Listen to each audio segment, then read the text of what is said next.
Anyone who tells you that things are going smoothly between China and Africa, well, they're just lying.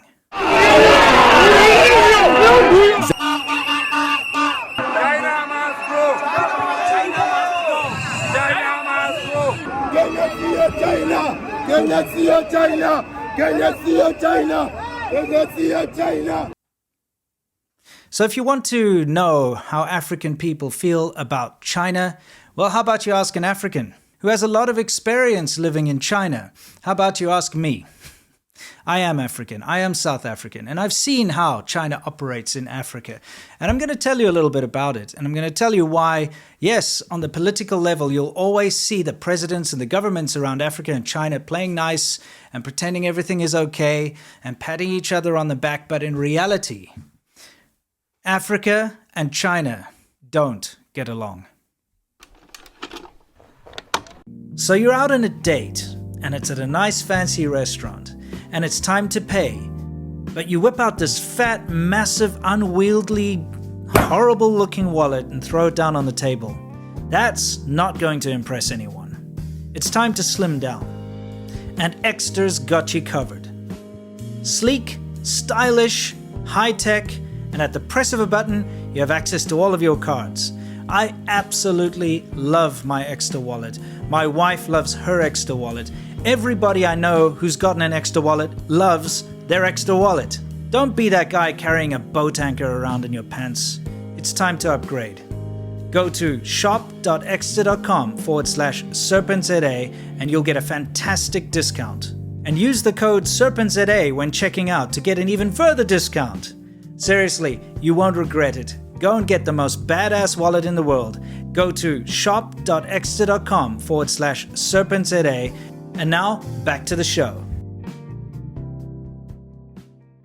Let's start out with this thing that's happened in Kenya. Why would the people in Kenya be protesting and shouting, "Chinese must go"? What would cause such a thing? Well, it starts with a Chinese guy who was studying in South Africa, and he went on a holiday to Kenya. And when he was in Kenya, he noticed that a lot of the goods that he saw being sold on the side of the road and in the supermarkets were cheap Chinese goods that had a markup on them. Now, of course, anyone knows that if you're going to make money and survive and earn a living, you have to put markup on your goods. When you import stuff from another country like China, you have to first go and source the goods. So you're flying there, or you're finding a way to source these goods. You're getting them sent over, you're paying your customs, you're paying your taxes, you're paying all the other nonsense. Finally, you get the goods, and after all the costs that are involved of bringing it over, you still have to put a markup on top of those goods in order to sell them. But, you know, in his mind, he sees something that's worth, 50 cents being sold for $1.50 or $2. And he's like, well, I can get that stuff real cheap directly from the source in China, the stuff that's already being sold here. And there's evidently a market because the stuff's being sold here. So why don't I just bring it in real cheap and then sell it real cheap and I can capture the market? And that's what he did. And so what he did was something that Chinese businessmen have already successfully done in South Africa. And that is to set up a mall, like a big shopping mall type thing, where goods are imported directly from China and sold at a reduced cost. Now in South Africa, there's a place, it's called China City. It's set up right near the airport, you know, where all the goods get flown in. The stuff comes in cheap, gets put in there and gets sold real cheap to the locals and undercuts all the competition, of course. They sell all kinds of crap from curtains to cheap electronics to little toys and all that kind of thing. You know, the type of typical crap you're seeing being sold through these outlets like Temu, for instance. So anyway, that worked very well in South Africa. And so this guy decided, hey, let's do this in Kenya.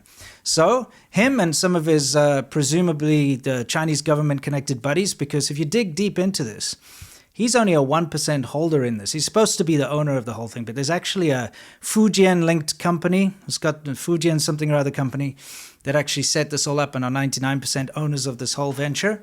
But they set up this venture where they got this lease to this massive mall thing, and they just bought in the goods and they started selling them at 50% cheaper than any of the hawkers and any of the shops and supermarkets were in Nairobi and in Kenya.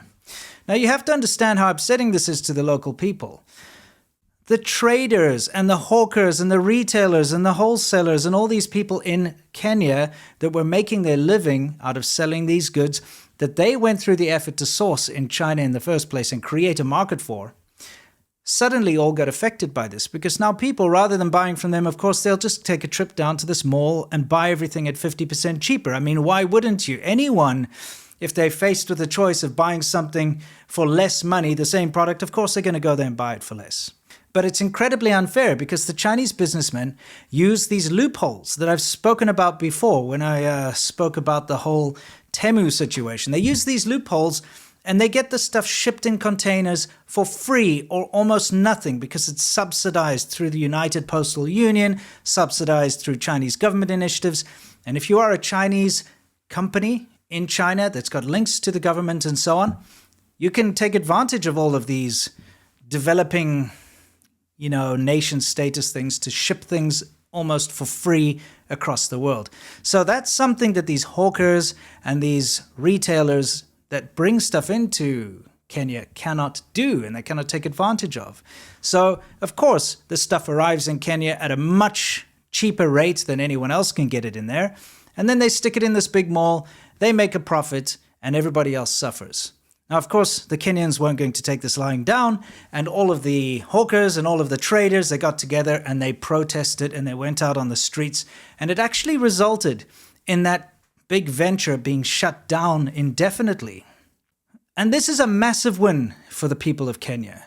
And something you must understand about Africa is that governments in Africa, for the most part, are very corrupt. And there's no denying that. You can try your best to deny it, but you know what? We all know it's true. Everybody knows it's true.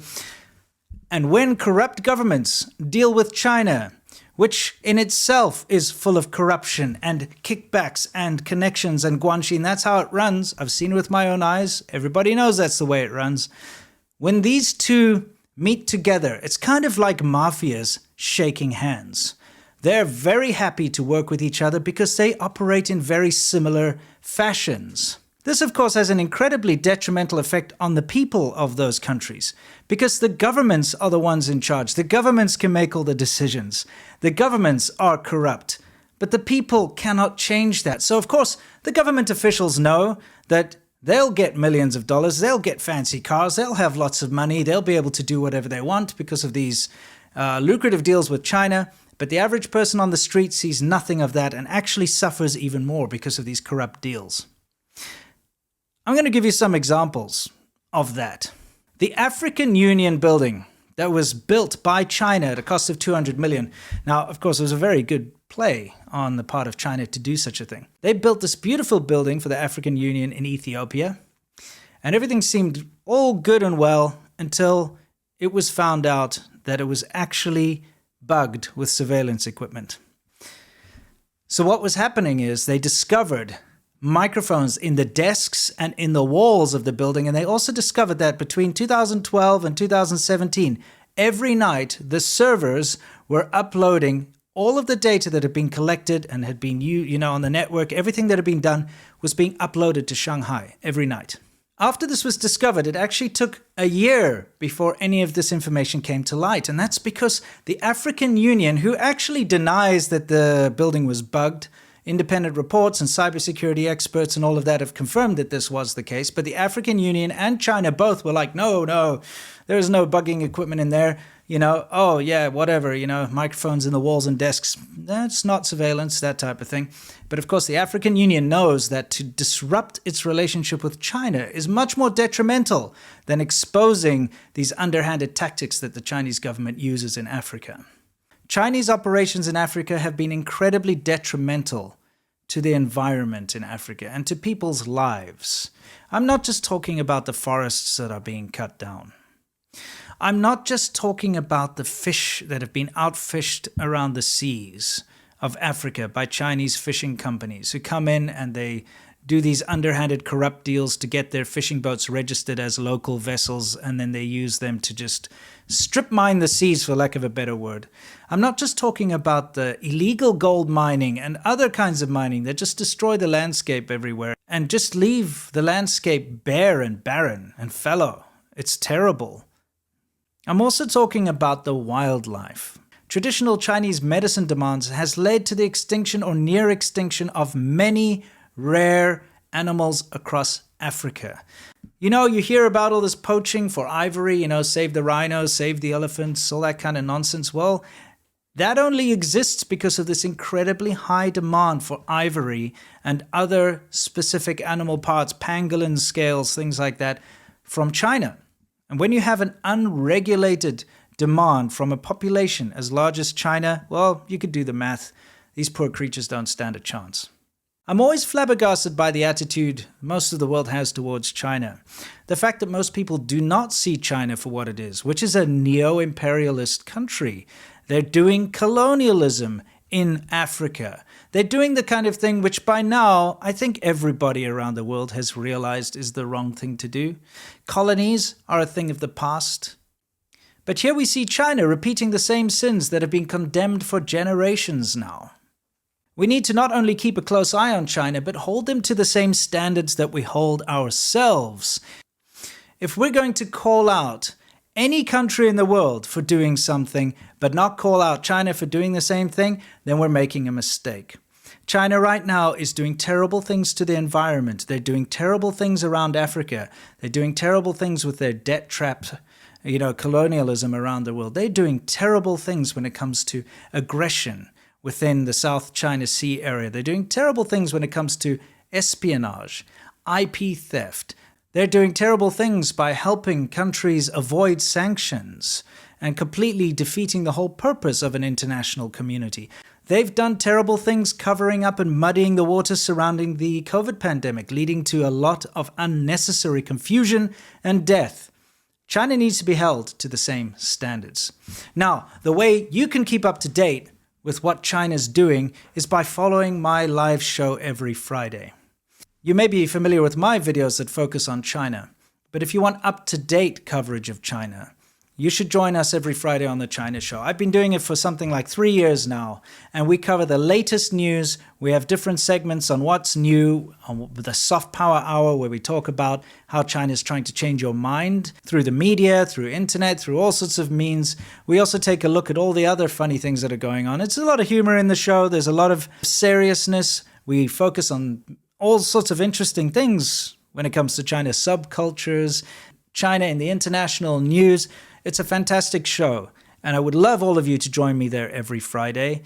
The link is in the description below and in the pinned comment. I hope to see you on Friday. And also don't forget that I actually have a secret show which you can join if you go to patreon.com/ADVPodcasts, and the link is also in the description below. I can't wait to see you guys on Friday on the show. And until next time, you know the drill. As always, stay awesome. All the Kenyans, like a monkey. Even Uhuru, Kenyatta. All of them. It's like a monkey? Yeah, sure. The president of this country? Yeah, sure. Like a monkey people. I don't like. Talk with them. Smell is bad, and poor, and foolish, and black. Who like them? Why not the right people, like the American?